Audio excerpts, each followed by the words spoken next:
इस वक्त एक बड़ी खबर स्पेन से आ रही है। असल में स्पेन में अपने उत्तरी अफ्रीकी एनक्लेव सियूता में सैनिक भेज दिए हैं। गुरुवार को मोरक्को से हजारों लोग इस स्पेनिश इलाके में घुस गए। यह हाल के सालों में सबसे बड़ी सीमा पार घटनाओं में से एक है। समुद्र पार करने की कोशिश में कम से कम 9 लोगों के डूबने से मौत हो गई। कुछ रिपोर्ट्स में दावा किया गया कि मौतों की संख्या इससे ज्यादा बताई जा रही है। स्थानीय अधिकारियों ने कहा कि सीमा नियंत्रण पूरी तरह से टूट चुका है और लोग ब्रेक वाटर के आसपास तैरकर और बाढ़ फांद कर अंदर घुस गए। प्रधानमंत्री पेड्रो सांचेज शुक्रवार को सेउता पहुंच रहे हैं ताकि वो स्थिति संभाल सके। अब पूरी घटना क्या है यह समझिए। देखिए, यह संकट कई दिनों से बन रहा था। पिछले एक हफ्ते में 1500 से ज्यादा लोग सेउता में घुस चुके थे। फिर गुरुवार को संख्या अचानक बढ़ गई और स्पेनिश मीडिया के मुताबिक कुछ ही घंटों में 2000 से 3000 लोग यहां इस पूरे बॉर्डर को पार कर गए। अब इसके तमाम सारे वीडियो सोशल मीडिया पर वायरल हो रहे हैं कि कंक्रीट की ढलानों से भीड़ समुद्र की तरफ कूद रही है।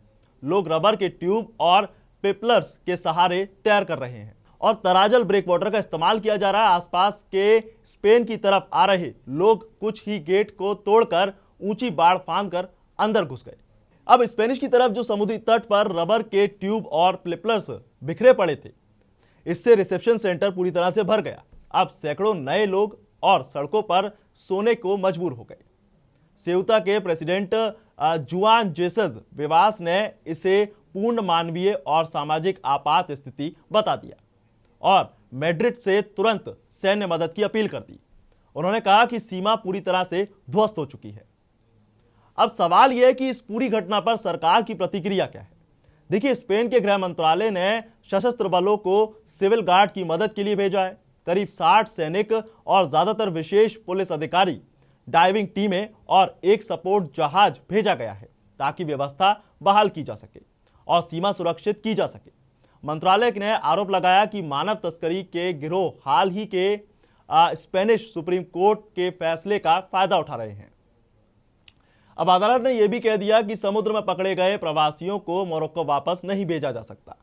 प्रधानमंत्री सांचेज ने कहा है कि सरकार तुरंत जवाब देगी। वो शुक्रवार को गृह मंत्री फर्नांडो ग्रांडे मालास्का के साथ सेउता पहुंचेंगे और सुरक्षा बलों के साथ स्थानीय अधिकारियों से मिलेंगे। अब यूरोपीय संघ ने यह भी साफ कह दिया है कि अपनी सीमा एजेंसी फ्रॉन्टेक्स की मदद से उसे पेश किया जाएगा। अब सेउता मोरक्को के उत्तरी तट पर मौजूद है। स्पेन का एक छोटा सा शहर है।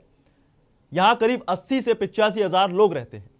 अब मेलिला के साथ ये यूरोप में आने वाले प्रवासियों के लिए लंबे वक्त से तनाव का एक सेंटर पॉइंट रहा है। साल 2021 में भी ऐसी ही स्थिति यहां बनी थी, जब 2 दिनों में करीब 10,000 लोग यहां इस जगह को पार कर चुके थे। अब यह नया उछाल स्पेन और मोरक्को के बीच तनावपूर्ण संबंधों और हाल के अदालती फैसले के बीच आ गया है। स्पेनिश अधिकारियों का कहना है कि तस्कर इस फैसले का इस्तेमाल और ज्यादा लोगों को भेजने के लिए कर रहे हैं। अब मेलिला में भी घुसने की कोशिश की गई है, जिसके बाद वहां सीमा बंद कर दी गई है और मोरक्को ने अभी तक इन घटनाओं पर विस्तार से कोई आधिकारिक बयान नहीं दिया है। स्पेनिश अधिकारियों की बात की जाए तो अवैध रूप से घुसे लोगों को वापस भेजने और सीमा पर पूरा नियंत्रण बहाल करने का वादा किया गया है। फिलहाल सेउता में भारी सुरक्षा व्यवस्था बनाई गई है।